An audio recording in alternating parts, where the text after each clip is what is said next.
உங்களுடைய வியாபாரத்துல மோசடி இருக்கிறது. குடுக்கல் வாங்கல்ல எந்த மோசடி இருக்க கூடாது. உள்ள ஒண்ணு வச்சு வெளியே ஒண்ணு காட்டுறது கூடாது. மாட்டை கிணத்துல போட்டுட்டு குளத்துல போட்டுட்டு விலை பேச கூடாது. எடுத்து காட்டணும். மரத்தை காட்டி இதுல எவ்வளவு உற்பத்தி ஆகுதோ அதை விக்கிறேன்னு சொல்லக்கூடாது. மரத்துல காய் உற்பத்தி ஆனாலும் தேங்காய் எண்ணி தான் விக்கணும். இந்த குளத்துல எவ்வளவு மீன் கிடக்குதோ அதையெல்லாம் 1000 ரூபாய்க்கு தரேன்னு விற்க முடியாது. மீனை வெளியேறா எத்தனை கிலோக்கு எவ்வளவு என்று விற்கணும்னு சொல்லக்கூடிய ஒரு மார்க்கத்துல நீங்க என்ன பண்றீங்க? உள்நாட்டு பொருள் வெளிநாட்டு பொருள் சொல்லி உள்நாட்டு பொருளை விக்கிறீங்க, டூப்ளிகேட்டை விக்கிறீங்க, கலப்படம் பண்றீங்க, தேங்காய் எண்ணெய் ஒயிட்டால விக்கிறீங்க, நல்லெண்ணெய் சொல்லி விளக்கெண்ணெய் விக்கிறீங்க.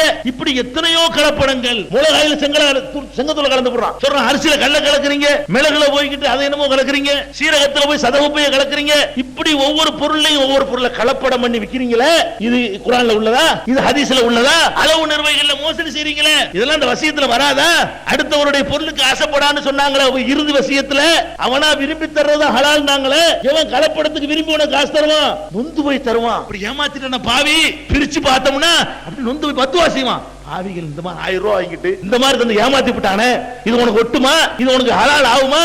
இப்படி ஹராமான விஷயங்கள்ல உன்னுடைய வாழ்க்கை அமைஞ்சா உன்னுடைய வியாபாரம் தானப்பா அடுத்தவனுக்கு தெரியும். உன்னுடைய தொழுகை அடுத்தவனுக்கு தெரியுமா? உன்னுடைய நோம்பு அடுத்தவனுக்கு தெரியுமா? பிற சமுதாய மக்களுக்கு உனக்கு உள்ள தொடர்பு வியாபாரம் தான். வியாபாரத்துல உன்னுடைய நேர்மையை பார்ப்பான். இன்னும் சொல்ல போனா இந்தியாவுல இஸ்லாம் வியாபாரிகள் மூலமா தான் வளர்ந்துச்சு. இந்த வியாபாரிகள் இருந்தா இஸ்லாத்தை அன்னைக்கு ஓடி போயிருப்பான். அந்த வியாபாரிகள் தானே வந்தாங்க.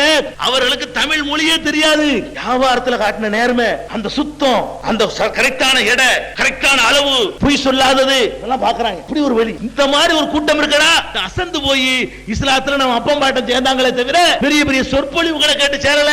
அப்ப இந்த கொடுக்கல் வாங்கல்ல சுத்தமா இருக்கணும். பெருமானார் ஸல்லல்லாஹு அலைஹி வஸல்லம் கடைசி உரையை கேட்ட பிறகாவது இன்னையில இருந்து இந்த ஹராமான வழியில எனக்கு 10 பைசா வேண்டாம், அல்லாஹ் ஹலால் ஆக்குனது மட்டும்தான் எனக்கு வேண்டும். அல்லாஹ் பரக்கத்து செய்றவன், அல்லாஹ் ரிஸ்க் தர்றவன். எந்த கலப்படத்தின் மூலமா அவனை அள்ளி கட்டிட முடியாது. நீ ஹலாலா 100 ரூபாய் சம்பாதிச்சா 50 ரூபாய் உனக்கு மிச்சப்படுத்துவான் அல்லாஹ். அப்ப ஹலாலான முறையில அல்லாஹ் அனுமதிக்கிற முறையில உங்களுடைய வியாபாரங்கள் எல்லாம் இருக்கணும், உங்களுடைய கொடுக்கல் வாங்கல் எல்லாம் இருக்கணும். அதுல ரசூலுல்லாஹ்வுடைய குர்ஆனை பின்பற்றுங்க. அல்லாஹ் சொல்றான், அளவு நிர்வாகிகளிலே மோசடி செய்கிறார்களே அவர்களுக்கு நாசம் உண்டாகட்டும். அப்ப பெருமானார் ஸல்லல்லாஹு அலைஹி வஸல்லத்தின் மீது நீங்கள் முஹப்பத் வைத்திருப்பது உண்மை என்றால் இந்த கண்ணுல ஒட்டுனவனே எல்லாம் அது முஹப்பத் ஆகாது.